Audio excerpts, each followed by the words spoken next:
नमस्ते। आज मैं कहानी लेकर आई हूँ पछतावा। आज 12वीं का रिजल्ट घोषित हुआ है और रोहन ने मेरठ जिले में टॉप किया है।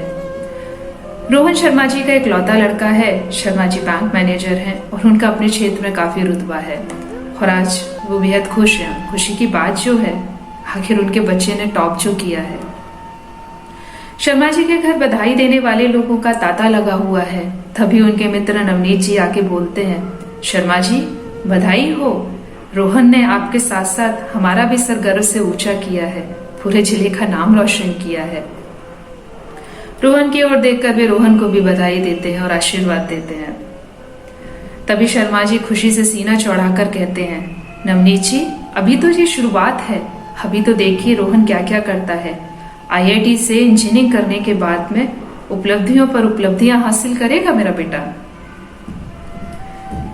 दूर बैठा हुआ रोहन अपने पिता की बात सुन के उदास हो जाता है, क्योंकि रोहन की आंखों में तो कुछ और सपने पल रहे होते हैं।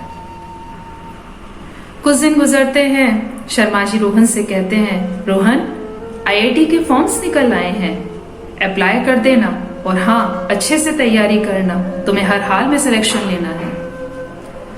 हिम्मत जुटाकर रोहन ने पापा के पास जाकर बोलता है, पापा मैं इंजीनियरिंग नहीं करना चाहता, मैं दिल्ली यूनिवर्सिटी से सोशल वर्क में बीए करना चाहता हूँ।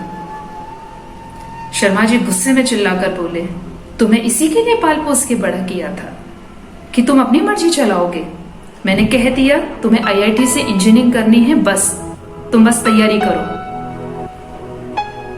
रोहन कहता है, पापा मुझसे नहीं होगा। पर रोहन की आवाज मानो पापा के आगे खामोश हो जाती है।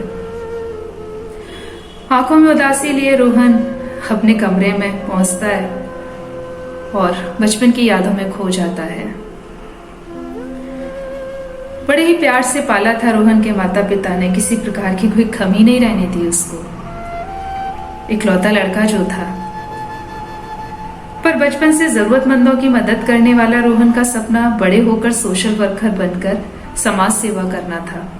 पर आज पापा के आदेश ने मानो उसके सपने को चकनाचूर कर दिया। आज माता पिता का प्रेम उसे एक सामाजिक प्रतिष्ठा का सौदा लग रहा था। होना रोहन पापा के कहने पर आईआईटी का एग्जाम देता है और आईआईटी दिल्ली में उसका सिलेक्शन होता है। शर्मा जी खुश होकर उसे हॉस्टल तक छोड़कर आते हैं और जाते जाते उसको हिदायत देते हैं, रोहन इस बार भी मन लगाकर पढ़ाई करना और तुम्हें कॉलेज टॉप करना है, याद है ना। बेचारा रोहन अपने पिता की बात सुनकर हाँ में सर हिला देता है और उन्हें नमस्ते कहकर उनसे अलग होता है। लेकिन अब उस रोहन की आंखों में ना तो भविष्य के सपने थे, ना नई कॉलेज की खुशी। उसका सपना, उसकी मंजिल तो उसके पिता के मान सम्मान के तले अपना दम तोड़ चुकी थी। उदास रोहन अगले दिन से अपनी क्लासेस में जाता है, लेकिन इस बार उसका पढ़ाई में मन नहीं लगता।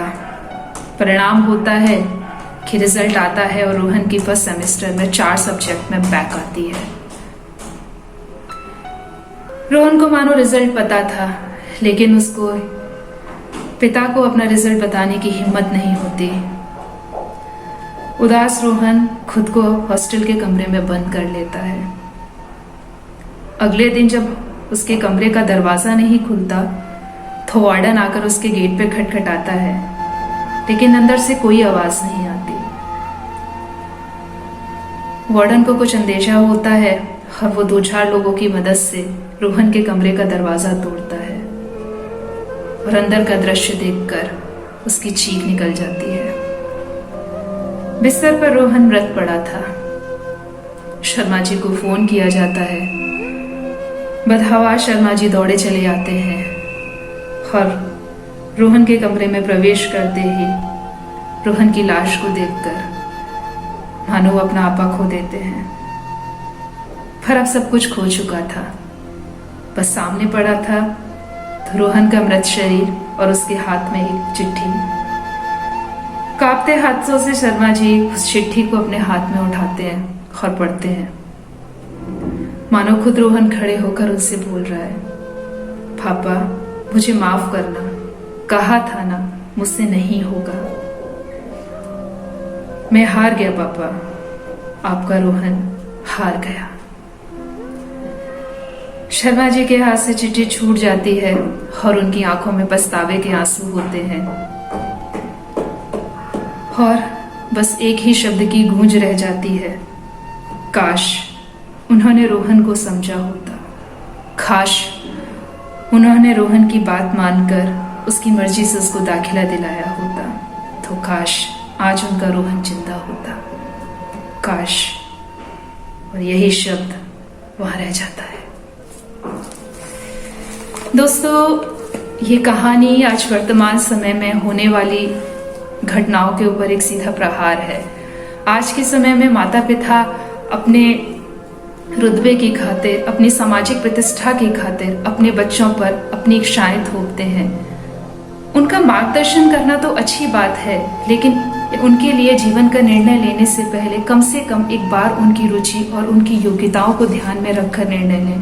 कहीं ऐसा ना हो कि बहुत देर हो जाए और शर्मा जी की तरह आप सबकी जिंदगी में भी वो एक खास रह जाए। धन्यवाद।